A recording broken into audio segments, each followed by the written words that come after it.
Hey Aries, it's Teresa with One Love, One Light. Welcome to your message. Let's see what Spirit has for you. Holy Spirit, what message do you have for Aries? What message do you have for Aries? And we have water, the overflow. So I feel like this is really talking about getting in touch with your emotions. You may be feeling extra emotional, or maybe you're feeling disconnected from your emotions, and this is a call to get in touch with your emotions. But regardless, let's see what the book has to say here. Number 12. Abundance, non-attachment, the paradigm of no scarcity, allowing financial and energetic gifts to flow through and create more. So this is allowing for flow, receptivity, the path of least resistance, purity, clearing away that which no longer serves, and emotion. So they're talking more about the receiving. She's open here to receiving. This could be receiving energy and downloads from the divine, receiving, abundance from others, from other sources, receiving good energy, receiving good karma, being open to the universe to gift you things, windfalls of money, of material items, also that magical feeling overcoming you, overflow, that love feeling. Let's see what else we have. What else do we have for Aries, Holy Spirit? And we have adversity. I accept that challenges are the best way to learn. So I feel like it's like either you're going through a period of adversity and challenges, or you're about to, and this is kind of coming in as a way to shield you from the negative energy or negative vibration of that, and be able to see challenges through the eyes of love and compassion. That's what I'm getting here. And it's also about understanding the way that the universe works, understanding the way that karma works in a sense of overcoming certain things is how you earn karmic rewards and so forth, like overcoming certain challenges and adversity. What else do we have here? And we have nature. So yeah, I feel like this is about that understanding of the way that human nature is, the way the nature of the universe is, period. It's like there is a way of understanding, almost like making it less personal and just understanding that this is the way it is, and this is how can you navigate through that? How can you navigate through that with and it's by going with the flow and kind of gathering the wisdom along the way, right? That's how you're learning to navigate through these various challenges that nature brings to you. What else do we have? And we have the Magician. So this is letting you know that you have everything you need within you to create the reality that you desire. You have the emotional fortitude, you have the inspiration and the physical ability, you have the smarts, the intellect, and you have the physical material things that you need to create the reality that you desire. So it still comes in that there are things outside of yourself that, that will come up against you, challenges and just nature itself. And so that's where you are using alchemical processes to create and to protect. That's what I'm getting here. What else do we have?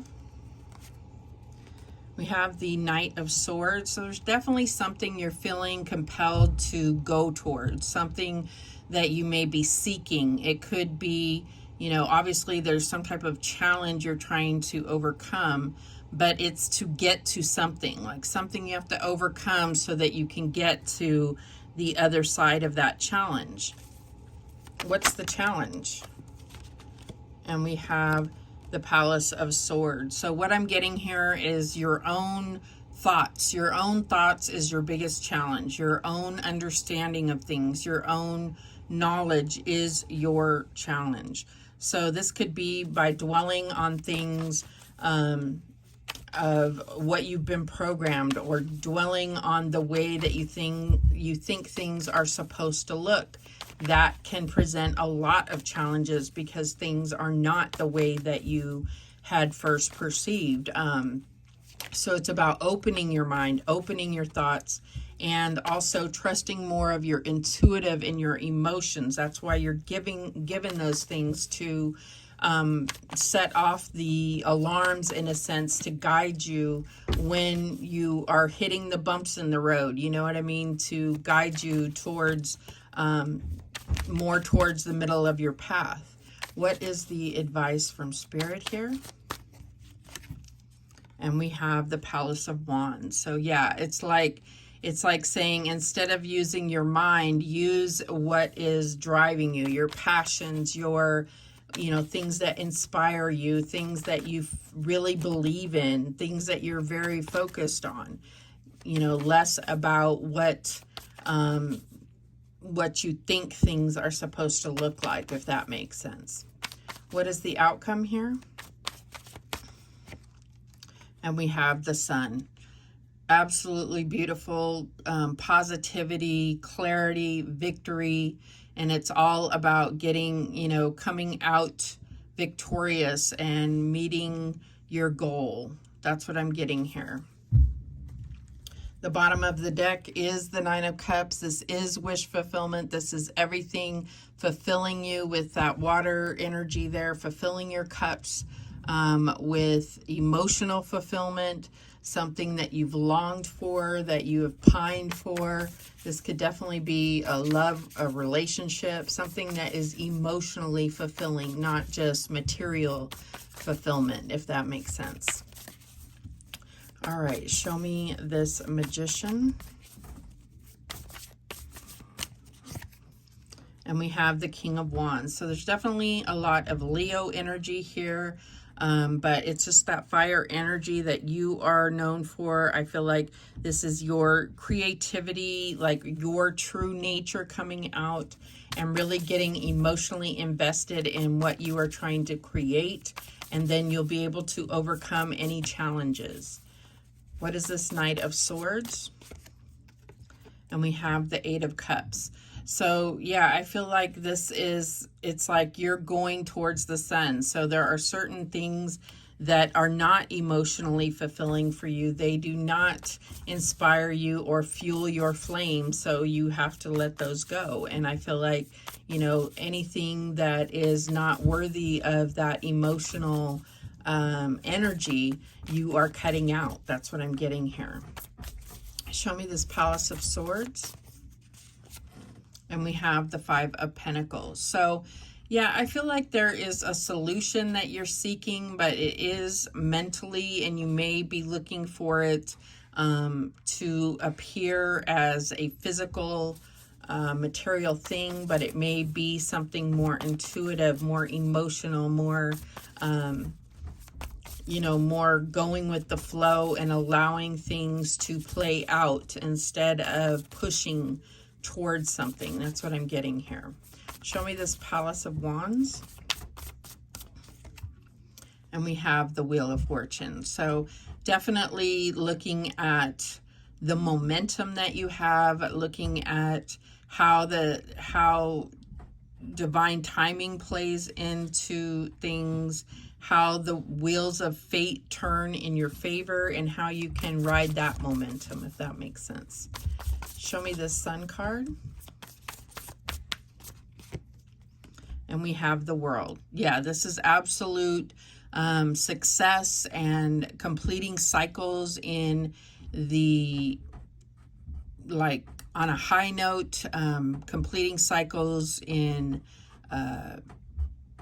successfully closing chapters, making way for new chapters.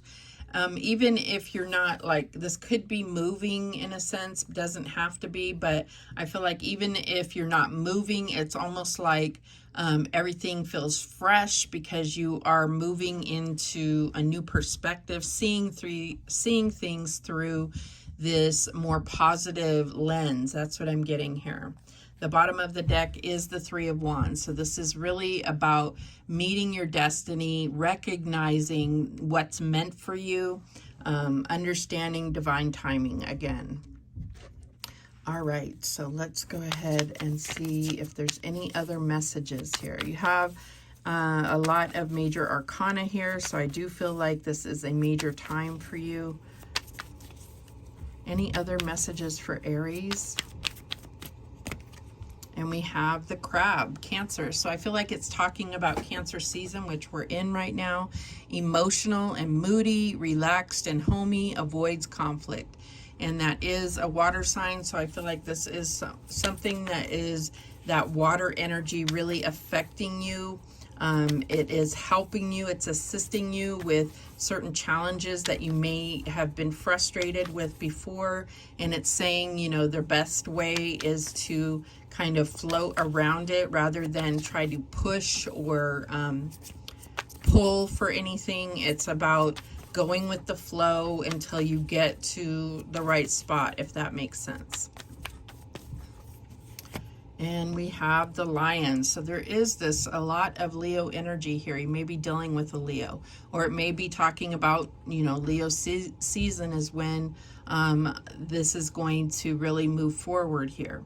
Brave and admirable, generous and affectionate, commanding and self-centered. So I just feel like this is where you are, you know, this could be when things are moving, really start moving in this positive momentum.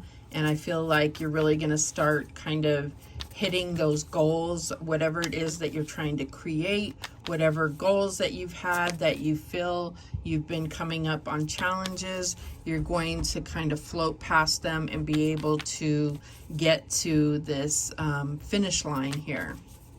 What else do we have? And we have the Black Hole, getting sucked in, no way out, the end of the line, complete void. There is something here where it's like avoid pitfalls of some sort. This could be a person or a certain situation that you found yourself in the past. And I feel like you already know that you don't want to go down that road again. So it's like being very in tune with when you have that feeling, when you see the red flags, to really take yourself in the other direction. What else do we have? We have Panda. Peaceful problem solver, sees both sides, craves balance, and creates personal sanctuary. So I feel like this is something that's going to benefit you right now to really get into a more balanced flow. You may need to have that personal sanctuary, some space where you can level out and not be so focused on pushing or pulling for anything. What else do we have? And we have the Rabbit. Gentle and modest, kind-hearted and docile, considerate and thoughtful, melancholy and over discreet. So I feel like this is not about being so timid that you are in fear, but really just letting go and going with the flow and being less aggressive. And I feel like that's going to be your best bet. Going with the flow, not fighting or pushing for anything. And then you'll have this luck of the rabbit, right? The bottom of the deck is the Penguin. Soul connections, faithful and monogamous, adapts to environment, and excellent caretaker. So you did get a lot of animal symbols here. One of them you may identify with more than others. And I feel like nature and being around animals is going to be something that's very soothing and very grounding for you right now. So those are the messages that came through for you. Thank you so much for watching. I do appreciate it. Please, please, please subscribe. And remember, the universe has your back, and so do I. Take care.